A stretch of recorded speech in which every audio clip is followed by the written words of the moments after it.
Hi friends, welcome to MBA beginner channel. जो आज का हमारा टॉपिक रहेगा या सीरीज़ रहेगी वो रहेगी ऑर्गेनाइजेशनल इफेक्टिवनेस, राइट। इससे पहले ही हमने कुछ टॉपिक्स या कुछ सीरीज़ कंप्लीट की है, चाहे वो सीआरएम हो, customer relationship management, export management, hospital administration, international business, और अभी जो हमारा चल रहा है वो चल रहा है ऑर्गेनाइजेशनल इफेक्टिवनेस।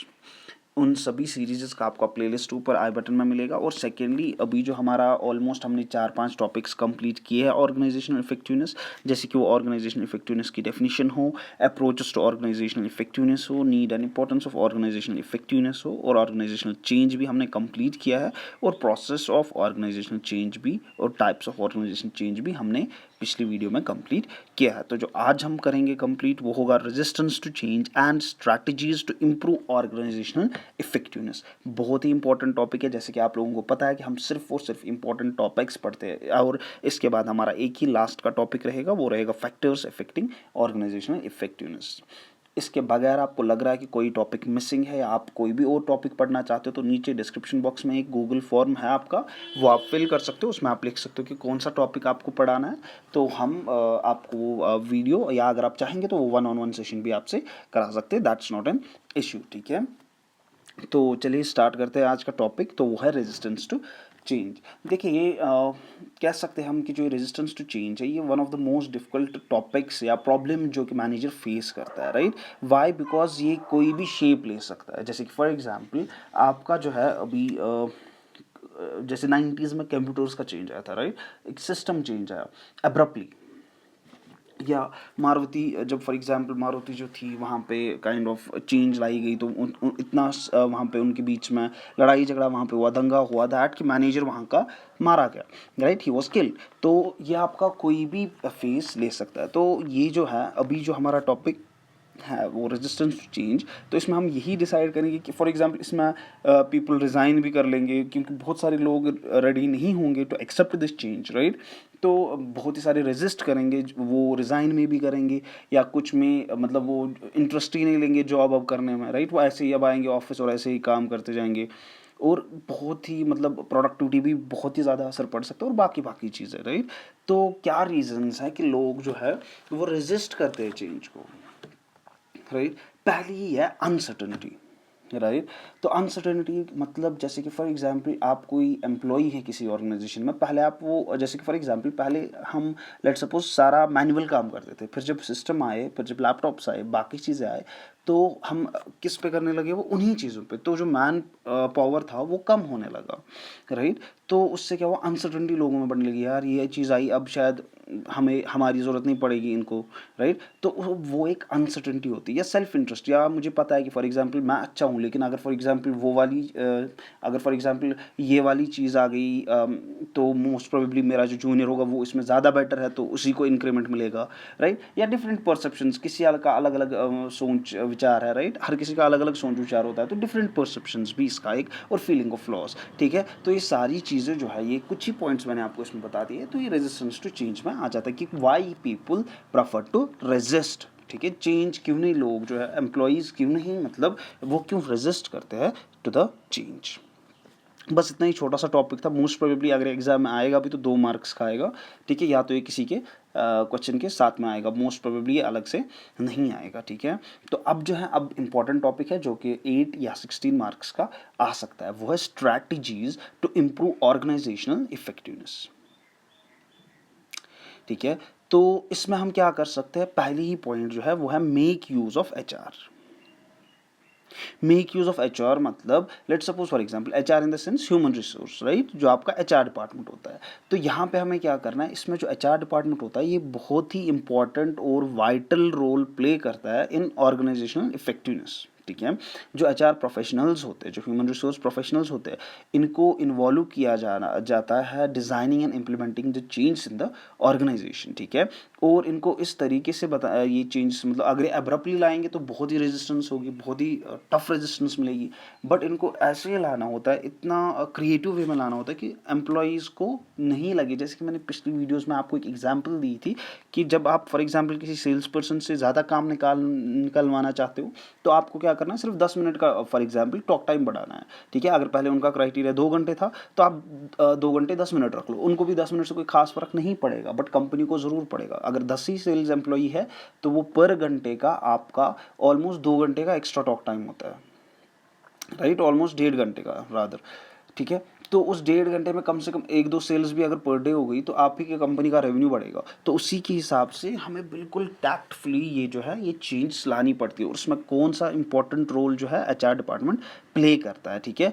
और देखिए इसमें जो दूसरा पॉइंट है वो है focus on education and growth.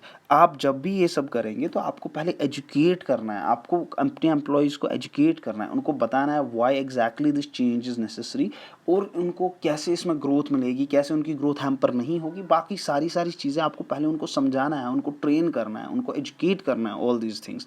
अगर आपने उनको डायरेक्टली उनके मुंह पे थोप दिया without any training, without any proper education, तो वो रेजिस्ट तो करेंगे ही करेंगे, और वो बहुत ही टफ रेजिस्टेंस होगी। मे बी अगर आप उनको एजुकेट करोगे, ट्रेन करोगे, तो वैसे भी रेजिस्टेंस प्रोवाइड वो कर देंगे, but may be that will be bit lower, right, it will be kind of softer than other things, right.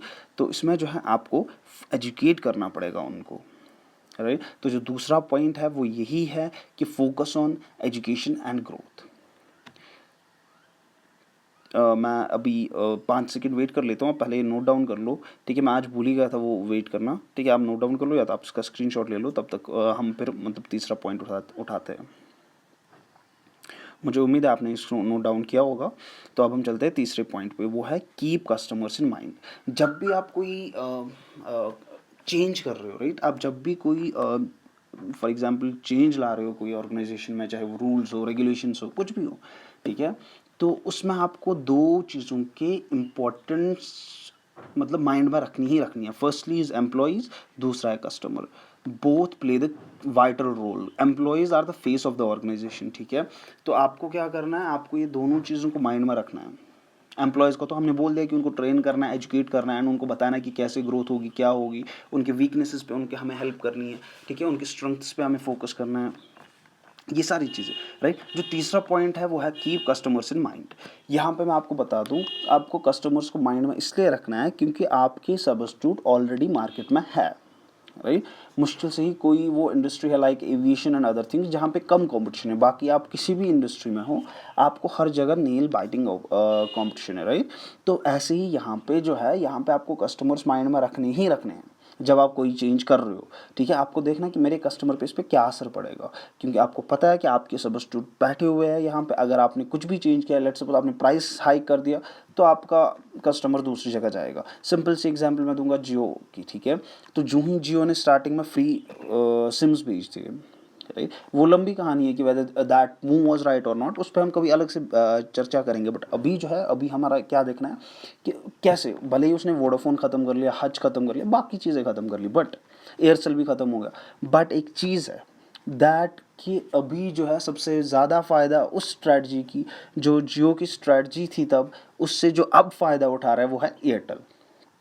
Y? क्योंकि एयरटेल आपको एक तो फैसिलिटी प्रोवाइड कर रहा है, और सेकेंडली नेट स्पीड हो या कॉलिंग हो, एवरीथिंग, टॉवर हो, बाकी चीज़ हो, राइट, हर चीज़ में नेटवर्किंग इश्यूज़ नहीं है एयरटेल के, राइट। तो एयरटेल आपको वो सारी चीज़ें प्रोवाइड कर रहा है। अब जब जियो ने एयरटेल से महंगे दामों में आपको पैक दे दिए या एयरटेल के बराबर दाम में पैक दे दिए, तो जो कस्टमर है वो प्रेफर कर रहा है एयरटेल को ओवर जियो, राइट। क्योंकि देखो अब मार्केट में तो मेजर 2 ही है, राइट, या अब थोड़ा सा चलो वोडाफोन भी है, बट मार्केट में तो मेजर 2 ही है, एयरटेल एंड जियो, राइट। अब जब जियो ने एयरटेल के बराबर प्राइसिंग कर ली या प्राइसिंग जियो एयरटेल से ज़्यादा कर ली, तो एयरटेल ने वापस कस्टमर किसकी तरफ जा रहे हैं, एयरटेल की तरफ, और उसके अपने कस्टमर बढ़ रहे हैं। तो यहाँ पे आपको कस्टमर्स माइंड में रखने हैं, राइट। और तीसरी चीज़, राइट, इसमें आपको ये भी माइंड में रखना है कि देखो पार्ले जी जब आप पहले देखोगे अभी भी वो 5 रुपये में ही मिल रहा है, पहले भी जब हम बच्चे थे तब भी 5 रुपये में ही मिल रहा था। तो अभी क्यों वो 5 रुपये में मिल रहा है? क्या आपको भी सेम क्वालिटी मिल रही है, सॉरी सेम क्वांटिटी मिल रही है? नो, बिस्किट का साइज़ भी बहुत छोटा हो गया और पैकेट का साइज़ भी बहुत छोटा हो गया। तो मतलब वो अपना प्राइस भले ही ना बढ़ा रहे, लेकिन अपनी क्वालिटी एंड क्वांटिटी बोथ वो डिक्रीज़ कर रहे हैं, ठीक है। तो ये सारी चीज़ें आपको आपके माइंड में रखनी है जब भी आप कुछ चेंज लाओगे। चौथा है वर्क ऑन क्वालिटी सर्विसेज और प्रोडक्ट्स। ठीक है, ये मैंने अभी एग्जांपल जो पार्ले जी की दी वो यहाँ पे भी परफेक्ट फिट हो जाती है। जब भी फॉर एग्जांपल आपको appropriate level of quality for products और सर्विसेज प्रोवाइड करनी है, जैसे कि फॉर एग्जांपल आपको पता है कि अगर मैं 5 रुपये से 6 रुपये का बिस्किट कर दूंगा, जैसे कि पार्ले जी के एग्जाम्पल हम फिर से लेते हैं, तो आपको पता है दैट कि ये प्रॉब्लमेटिक हो जाएगा, दैट लोग प्रेफर करेंगे 5 रुपये का ही लाना, क्योंकि उसका एक रीज़न ये भी है कि मतलब उनके पास चेंज नहीं होगा, जो भी होगा, राइट। तो पार्ले जी ने क्या अपनी काइंड ऑफ उन्होंने क्या अपनाया, उन्होंने वही किया कि उन्होंने 5 रुपीज़ का ही रखा बिस्किट, बस उन्होंने अपनी क्वालिटी और क्वांटिटी दोनों डिक्रीज कर दिया, सो दैट कि उनका अपना प्रॉफिट बराबर रहे। तो यही चीज़ें आपको बैलेंस करनी है विद कॉस्ट। अब ये नहीं है कि आप बिल्कुल कचरा क्वालिटी दोगे 5 रुपये में, नो, उन्होंने क्वालिटी उतनी ज़्यादा भी डिटोरेट नहीं की है, क्वांटिटी तो चलो बहुत ही डिटोरेट की है, क्वांटिटी तो बहुत कम दी है, बट क्वालिटी उन्होंने उतनी डिटोरेट नहीं की है, राइट। तो ये चीज़ आपको माइंड में रखनी है, ये हर किसी ऑर्गेनाइजेशन को माइंड में रखनी पड़ती है जब भी वो चाहेंगे अपनी ऑर्गेनाइजेशन में कुछ चेंज लाने की। आप ये नोट डाउन कर लो तब तक, उसके बाद हम 5th पॉइंट उठ जाते हैं जो कि लास्ट का पॉइंट है।